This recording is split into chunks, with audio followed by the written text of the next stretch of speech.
أجتاز السماء جلالا فأزيد أسراب الغيوم جمالا. بسم الله الرحمن الرحيم. الحمد لله رب العالمين والصلاة والسلام على أشرف المرسلين.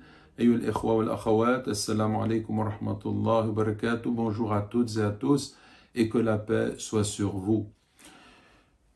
Nous sommes dans les derniers jours du mois de Ramadan et donc c'est le moment de prendre de fermes résolutions. L'une d'entre elles, c'est de pratiquer la piété. At-taqwa, la crainte de Dieu, la pratique de la piété.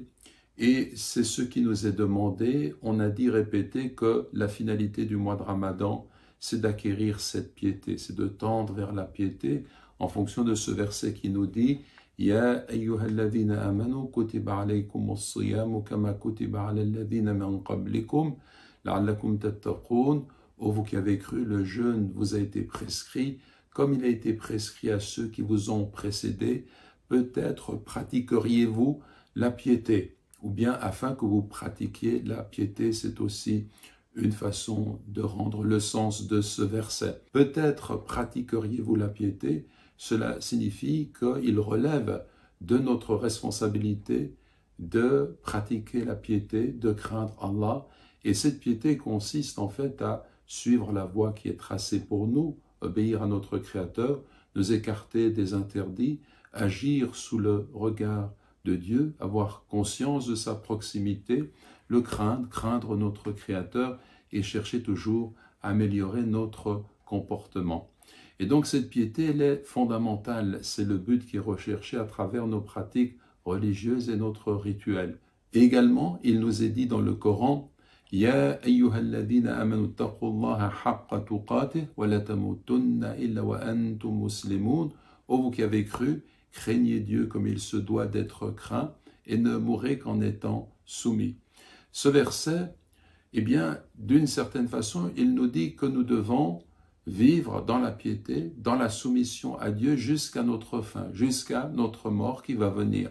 Mais il signifie aussi par là même que nous devons rester notre vie durant sur cette voie de la soumission et de la piété.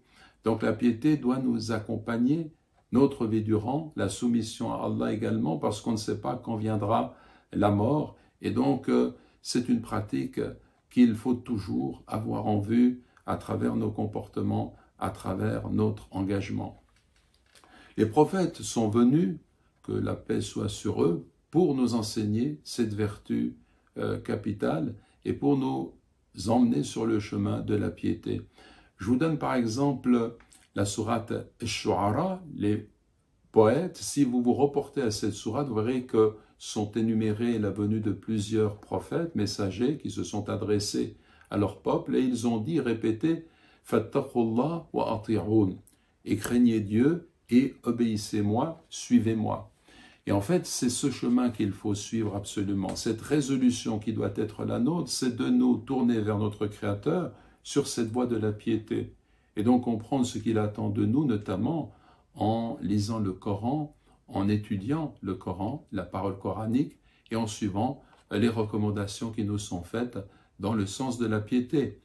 Et également, wa ati'un, et obéissez-moi, suivez-moi, donc suivons les prophètes, et l'ultime messager d'Allah, c'est notre prophète Muhammad sallallahu alayhi wa sallam.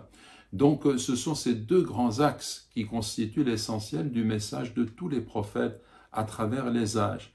La piété, une recommandation majeure qui est dite et répétée dans le Coran et dans la Sunna, et le fait de suivre le modèle du prophète, de suivre son exemple, de lui obéir, de suivre la voie qu'il trace pour nous afin de nous orienter dans toute la vérité. Et donc cela signifie qu'il faut nous tenir au livre de Dieu, nous tenir à la piété, nous tenir à l'exemplarité du prophète, et cela se fait par la connaissance, par le fait de nous rapprocher de nos sources, nous rapprocher de Dieu dans un rapport de proximité, de piété, nous rapprocher de nos sources dans le sens d'une connaissance de plus en plus large.